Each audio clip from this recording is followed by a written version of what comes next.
What's up guys, my name is Mark Steiner and I'm here with my dear friend Layla, who is a professional beauty photographer, and today we're going to be comparing the Sony 90mm macro to the Canon 100mm macro. Let's get right into it.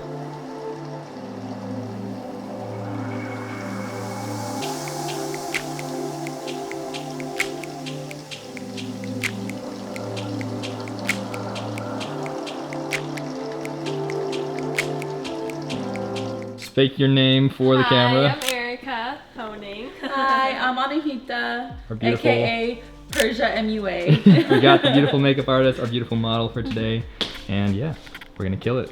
Okay, so first we're starting with our Sony and with a 90mm, and this is Erica, our model, and we're gonna have her hold the color checker, so we're gonna have the same settings on both cameras, and yeah, we're gonna get started.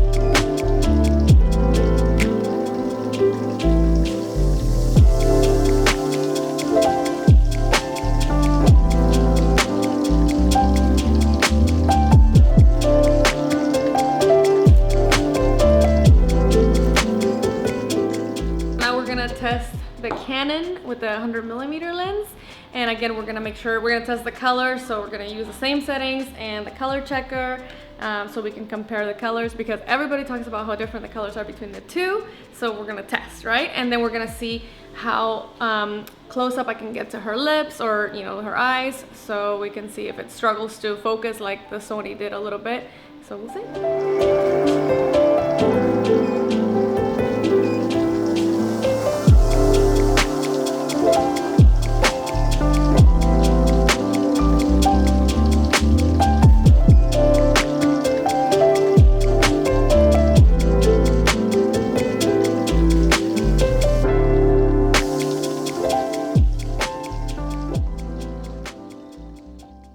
So now we're out of the studio and we've offloaded the pics from the cameras onto the computer, so let's jump right onto the laptop and get right into this comparison. Alright, so now that we're on the computer, you can see that I have the Canon image on the left and the Sony image on the right, and right off the bat, after getting all of these settings exactly the same, white balance, shooting settings, everything, including the color checker, these images still look drastically different from one another, and I'm mind blown by that. I did not expect that.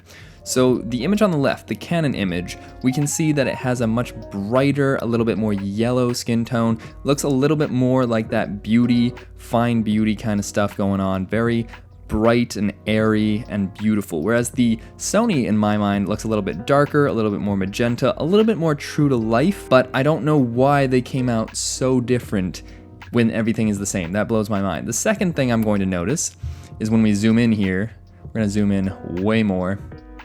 Both of these are shot at the exact same settings with their respective lenses, but the Sony has significantly more detail and is sharper, and that's because of two factors. The Sony has a 42 megapixel sensor, whereas the Canon only has a 30 megapixel sensor. So you're losing on some resolution there. The second factor is that the Sony is attached to the Sony 90mm macro, which is one of the sharpest lenses in the world. So you're going to be getting much more detail. You can see that skin detail here on the Sony side, because of that lens. It's just so sharp, and that's what we love to see. You can also see it in the eyelashes as well as in the eyebrows. There's just significantly more detail on the Sony side of things.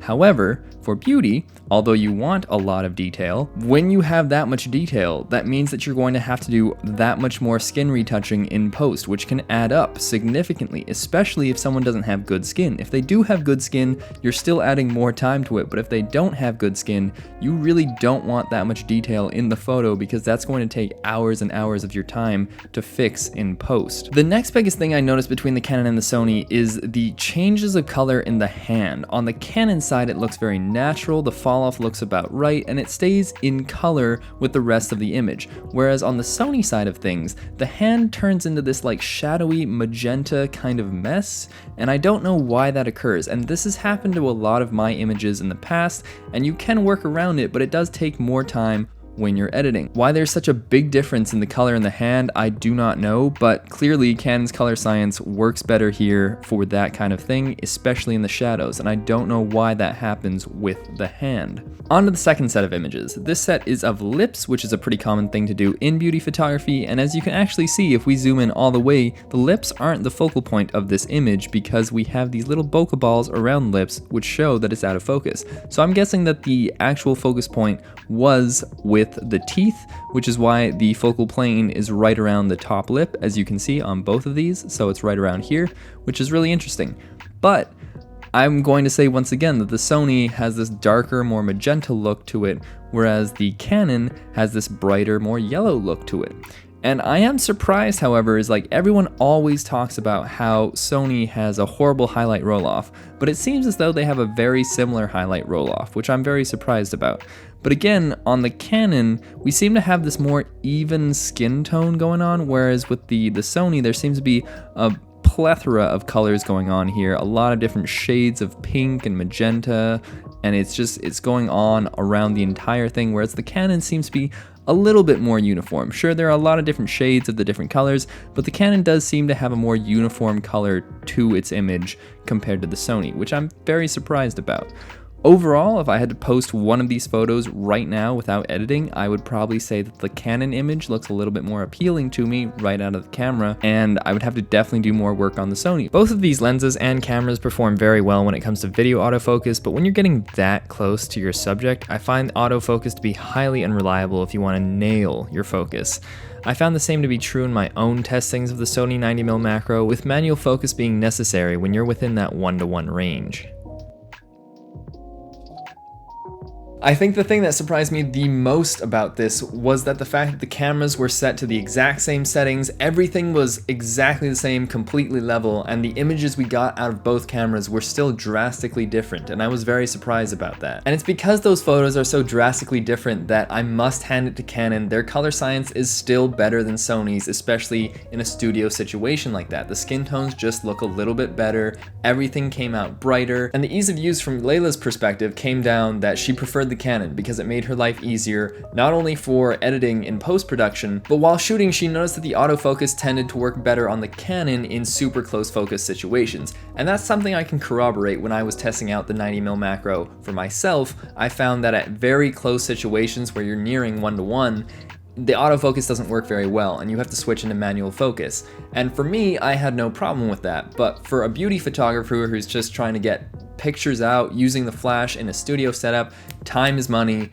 You don't want to be switching into manual focus, especially because the model could be moving. There are so many factors that go in on that, and you just want autofocus to work. So when you're getting those super close lip shots, I can understand why going to Canon would make your life easier if you're trying to get that specific look because of the autofocus. While we were shooting together, I noticed that while she was using the Canon, she was saying how the Canon seemed to offload files faster to the computer, which I'm not surprised about. The Sony files are larger because they're 42 megapixels compared to the 30 of the Canon.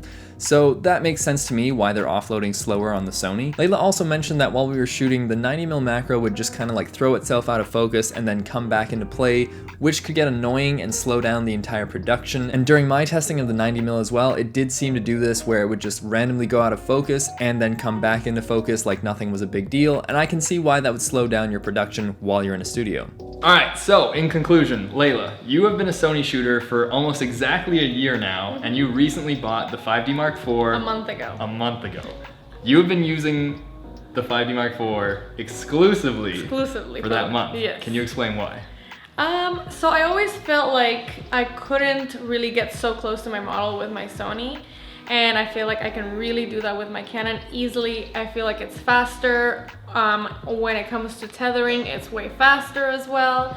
I really like it. I just really like the colors too. I think obviously you're gonna show that. Everyone always talks about the Canon colors, and Yeah. like for the most part, I think it's a moot point because you can always just edit it, tweak it just a bit, and you can make it work. But in something as niche as beauty, I feel like you want to get it right and as perfect in camera as possible to minimize the amount of editing you're going to be doing. Exactly, but the thing is, sometimes I was noticing with my Sony, a lot of my photos were very yellow, and if I even moved, you know, the white balance a little bit, it would look too purple or something, you know? So I never felt like I was getting it right with my Sony. Maybe it's just my, like, you know, inability to do that, but with my Canon, it's just right every time. I don't know. At the end of the day, you want to buy something that makes your life easier. And since you are using practically a one lens, one camera setup, and you're using this on a daily basis, why not? Exactly. Yeah. So I just really like this, the Canon. I feel, I feel like more secure about getting close to the model. You know, it just focuses right away. With the Sony, I always depend on the eye autofocus. Thank you. And it was really hard for me to focus on, like, let's say lips, because it's not an eye, you know? And so then it would just struggle a lot. It would zoom in and out, like too much. And so, I don't know, with the Canon, I don't really have that issue. Yeah. So I really like it. Yeah, I mean, there's also the one thing I really don't like, for example, in Capture One, Canon is more expensive per month than with my Sony. But other than that, overall, really your experience with the Canon is what you're looking for. And I think for beauty, I'm not as mad as for you for converting, because I still think Sony is the future, and it's like the best system, all-around system out there, especially for photo and video. But for what you're doing in such a niche market, I feel like it's tried and true. It works out. And since you literally are buying this system for the one lens, literally just for this lens. You're getting locked into this, and that's all you need. So I think it works out very well. Yeah, I don't use any other lenses. Same with my Sony. I only use this lens. I also feel, here's another thing that I really like about my Canon. Every time I would try to do real close-ups, like cropping a photo that, you know, maybe was already kind of far away, if I cropped it in, I always felt like with my Sony, the faces felt more round or more flat. I don't know if that's just what I felt as I was shooting, and I don't feel that with my Canon. We'll be seeing that with the photos. So I hope you guys found this helpful. Be sure to check Layla out, and Thank you.